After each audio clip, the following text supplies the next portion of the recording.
Hi everyone, welcome back to my channel. Nabahala ang pamilya at mga kaibigan ngayon ni Kris Aquino, sinugod kasi ito ng biglaan sa hospital.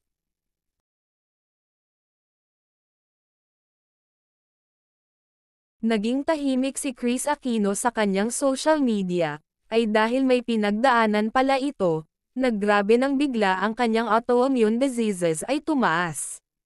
Makikita si Kris na tumaba ang kanyang mukha at medyo kakaiba ang pagtaba nito kung titingnan ng maigi.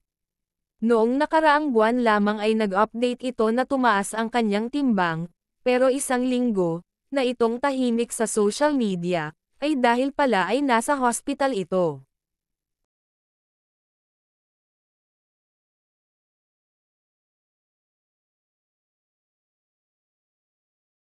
Sa ngayon ay okay na si Kris Aquino at nag-update na nga ito sa kanyang social media at medyo nagtampo pa nga ito sa mga tao, ay may caption sa kanyang post na, "On purpose matagal akong hindi nag-upload.